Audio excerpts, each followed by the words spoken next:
Malika Andrews back in the studio. We got Richard Jefferson. Perk is out there in Houston. And guys, I want to get to the Lakers. LeBron posting these photos on his Instagram, working out with Russell Westbrook, with the caption saying, "I agree. I don't think this will work, Russell." Kendrick, obviously some heavy sarcasm there. What is your thought, friend, on LeBron's fit with Russ this season on the court? We already know they're friends off the court. Well, I mean, look. I've been trying to warn the world, and it's just like those old people, like my grandparents used to tell me when my grandmother was cooking, "Hey, don't touch that oven, it's hot." And then you have to learn. You touch the oven, then it get burnt. This is what's about to happen to all the people that are doubting or having something to say about whether or not Russell Westbrook and LeBron James are going to work on the court. Yes, it's going to work, okay? Russell Westbrook has proven us that he is a guy that is willing to facilitate for others. LeBron James don't want to carry that load no more. LeBron James has showed us that he could play alongside another non-shooting superstar like he did with Dwayne Wade and still win championships. Look, to all the people that are doubting Russ and LeBron and the Lakers, answer this. When we get to the postseason, name a team just in the Western Conference alone that could beat this Lakers team fully healthy in the 7-game series, and I'll wait. Okay, well, first of all, Rachel, to address your point, I don't think Bron was being sarcastic when he says, yeah, this won't work. I don't think he was being sarcastic. I think he was telling the truth. And secondly, no one cares about the 82 when it comes to the Lakers. Truth be told, no one cares about the 82 when it comes to the Brooklyn Nets. They will be purely judged on their 16. The 16 that it takes to win a championship. If they don't win, it's a failure. That's part of Bron's legacy. If they win, it'll be a part of his legacy. For those 16 games, how do you think the X and O fit is?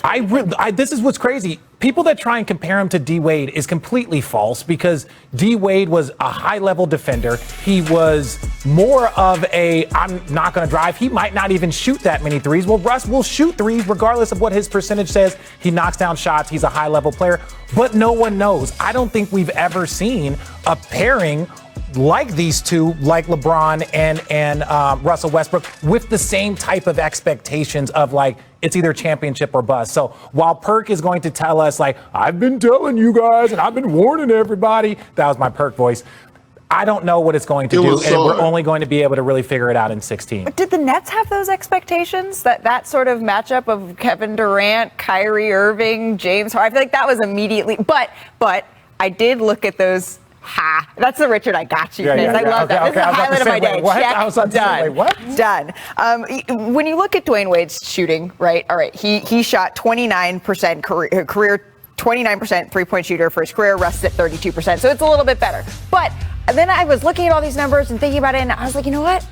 I don't know if I care. I want it to work. Narrative-wise, looking at it, I want it to work. So I want something to look forward to watching. What duo, to your point about expectations around the league, what duo, trio, when you add Anthony Davis into it and the rest of it, has this much excitement about it heading into this season? I'm excited to watch this. God, that face. Yes, we're glad that. But this is the other thing. Go back and look at the Miami Heat lineup. They had Ray Allen. They had Mike Miller. They had Shane Battier. So they had supreme shooting. But that's the issue, right?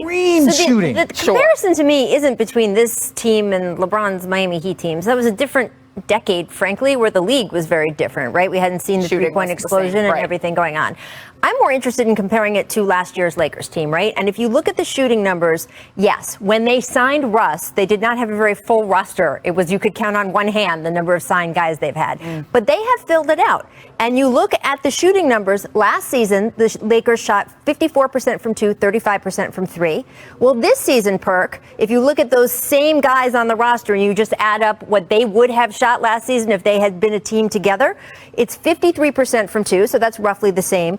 37% from 3. So the three-point numbers are actually going up. They actually have better three-point shooting on this roster than last year's roster. And those couple percentage points, they might not seem like a big deal. But last year, the Lakers were 21st in the league in three-point shooting.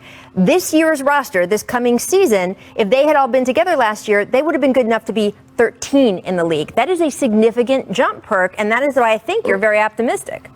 Well, look. First of all, Rachel, let me bend the pot on Richard for a second. I wasn't saying that Russell Westbrook and Dwayne Wade are the same type of player or whatever the case may be. But what I'm saying is, when you look at Russell Westbrook, what's one thing that he loves to do as a big point guard? He loves to take smaller guys to the low block, get to the free throw line, or punish them down low. Dwayne Wade was a hell of a post-up guy. Same with LeBron James. Also, who did the Lakers add this year to their coaching staff? David Fizdale. Who was LeBron James and Dwayne Wade working out with for their low post game, cutting off each other? It was Fizdale. And then you add Phil Handy. This is the thing that people don't know about Russell Westbrook. In the offseason, he never trains with a personal trainer. He always goes in the gym with his dad. Now you get Mr. 94 feet himself, Yes. Phil Handy, one of the best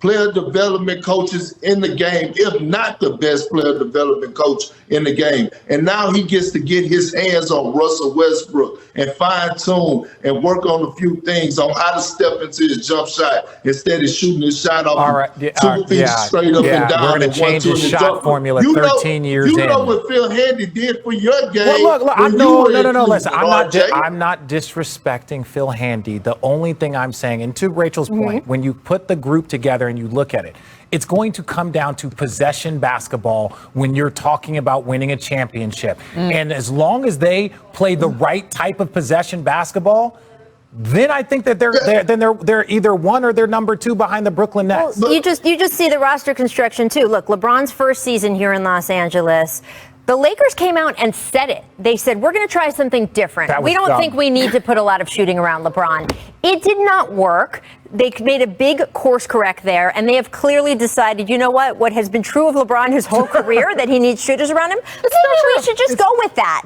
And if you look at the numbers for this roster, they are better than advertised. Once you add in those new younger players that they got, not in the first day of free agency, but in the second and third day of free agency, again, their three-point shooting numbers have actually ticked up.